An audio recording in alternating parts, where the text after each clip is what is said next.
Hello à toutes et à tous, très bonne année 2025. On se retrouve pour ce nouveau format. Je vous en avais parlé dans la dernière vidéo et je suis très content de vous le présenter. Alors, pour ce nouveau format, donc la consulte du 9e art, le doc vous prépare des petites reviews sur des choses beaucoup plus larges que le comics. Comme je vous l'avais dit, l'idée étant d'étendre au shonen, au seinen, au roman graphique, à la BD et à quelques comics, mais plutôt indépendants, pour ouvrir le spectre du 9e art et ne pas seulement se restreindre aux comics pour toucher plus de gens, et puis parce que ça correspond également à mon évolution de lecture. Je me suis ouvert à plus de lectures maintenant, et puis voilà, j'aimerais vous les partager de la même manière que je le fais avec les comics. Et donc aujourd'hui, on va parler d'un manga, et je vais vous parler d'un manga que je n'arrive pas à classer, qui est Frieren. Alors Frieren, c'est très connu, ici je vous présente le tome 5, mais le tome 1 s'affiche juste là. Alors me demandez pas, je retrouve pas le tome, je sais pas où je l'ai mis, mais je voulais présenter le tome 5 parce que je l'aimais beaucoup, et puis on voit Frieren dessus qui est le personnage principal, ou la personnage principale. Et puis on va voir pourquoi on n'arrive pas à le classer, et en quoi Frieren est un véritable banger qu'il faut absolument lire.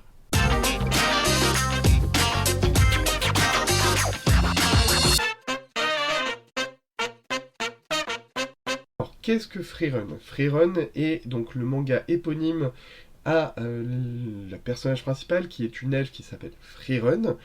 Et donc Frieren, ce personnage principal, a combattu, donc avant le début de l'histoire, a combattu avec d'autres personnages pour battre le roi démon et rétablir l'harmonie de l'humanité. Pour cela, elle a fait équipe avec Himmel, avec notamment un prêtre, un nain. Et pourquoi je vous parle surtout d'Himmel, je vous laisserai découvrir les deux autres personnages, mais Himmel c'est important puisqu'elle va le retrouver 50 ans après, les elfes ayant une durée de vie très très longue. C'est pour ça qu'elle va paraître ne pas changer entre justement le moment où elle va partir avec Himmel et 50 ans ensuite. Et donc elle va assister au décès de Himmel le Brave, et se rendre compte que finalement elle ne l'a pas assez connu, et que sa condition d'elfe ne l'a pas amené à comprendre la condition d'humanité et les hommes de la meilleure des manières. Et donc elle va se mettre en quête d'aller vers le nord pour essayer de rencontrer une dernière fois Himmel au pays des âmes, plus ou moins. Alors je sais plus le nom exact, mais je crois que c'est le pays des âmes. Et donc dans sa quête, elle va prendre sous son aile une jeune magicienne qui est Fern, et puis elle va rencontrer d'autres personnages, et dans cette quête initiatique, ils vont partir tous ensemble vers le nord, avec plus ou moins des histoires qui vont se passer.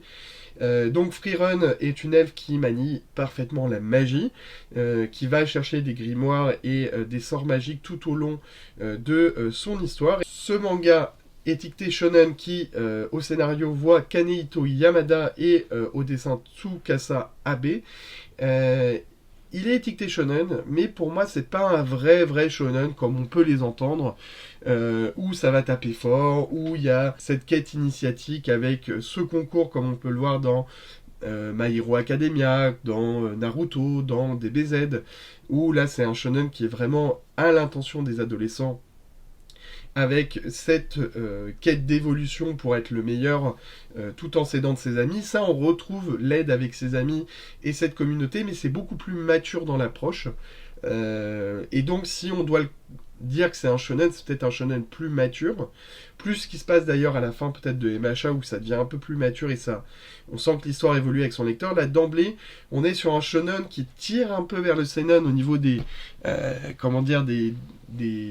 des concepts et des sujets mis en avant. Et ce qui fait également la particularité de ce manga, c'est que deux histoires vont s'entremêler finalement. L'histoire où Frieren va vivre dans sa nostalgie de Himmel et de ses compagnons, et on va avoir ces réminiscences plus ou moins qui vont arriver durant l'histoire, et qui sont vraiment comme des Madeleines de Proust pour nous, parce que on arrive à voir et du coup à transposer cette histoire qu'elle a pu vivre avec ses anciens compagnons, avec ses nouveaux, et donc suivre ces deux histoires en parallèle et comprendre comment comment étaient ses compagnons, et on s'attache très très vite à ces personnages. Il y a une force d'attachement dans ce récit qui est très forte, avec un lien de nostalgie, mais pas la nostalgie triste, la vraiment nostalgie très heureuse de se dire ah ils ont vécu ça, c'était merveilleux. Là ils affrontent des personnages et à chaque fois ils s'en sortent. Il y a un côté héroïque fantasy qui est très agréable. On tire aussi sur certaines notions qui pourraient nous faire penser à des quêtes ou à des RPG type Zelda. C'est très bien fait. C'est finement fait puisque j'avais un peu peur d'arriver dans le numéro 4 ou 5 à être lassé. Au contraire, l'histoire se tient, il n'y a pas de longueur, c'est toujours très bien mené sur le fil. C'est ça, et surtout parce que quand on commence à lire du manga, quand on commence à lire du 9e art dans son ensemble, on sait que sur des séries, il peut y avoir des longueurs et des moments un peu de down.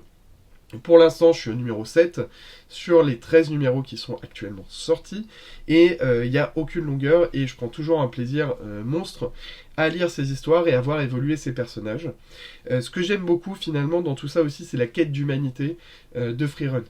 Elle a compris qu'elle était elfe, qu'elle n'avait aucune base d'humanité et que pourtant elle devait vivre avec des hommes qui vont en plus mourir beaucoup plus tôt qu'elle et malgré tout ça elle n'arrive pas à comprendre comment ils fonctionnent et elle n'arrive pas à comprendre surtout comment Himmel, qui était la personne la plus proche d'elle, peut-être en amour, ça je vous laisserai découvrir, mais on sent qu'il y a une relation un peu ambiguë entre les deux, mais on sent qu'elle est passée à côté de ça et qu'elle veut comprendre les hommes, qu'elle veut devenir humaine, et cette quête d'humanité, elle est très touchante, très bien menée, le scénario se tient merveilleusement bien, et puis en plus vous voyez là sur la vidéo depuis tout à l'heure quelques images qui donnent un côté encore plus féerique du dessin, avec des traits très fins, qui rendent en plus ce récit vraiment singulier.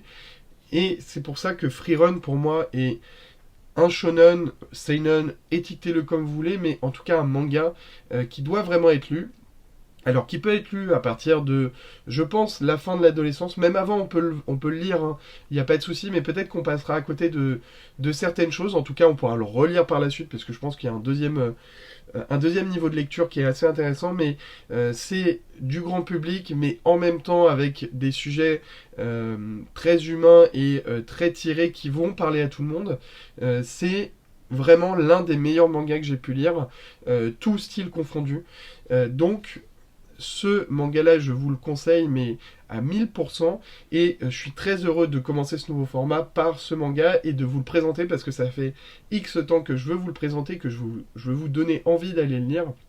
En tout cas, j'espère vous avoir donné envie.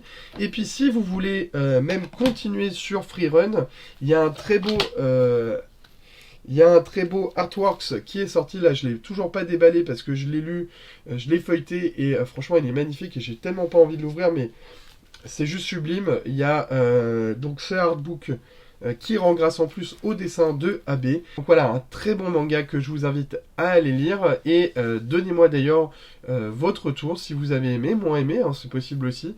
Même si ce manga a tendance à faire l'unanimité, j'aimerais bien savoir aussi ceux à qui ça a moins plu et quels sont les points pourquoi ça a moins plu. En tout cas, merci d'être toujours aussi nombreux.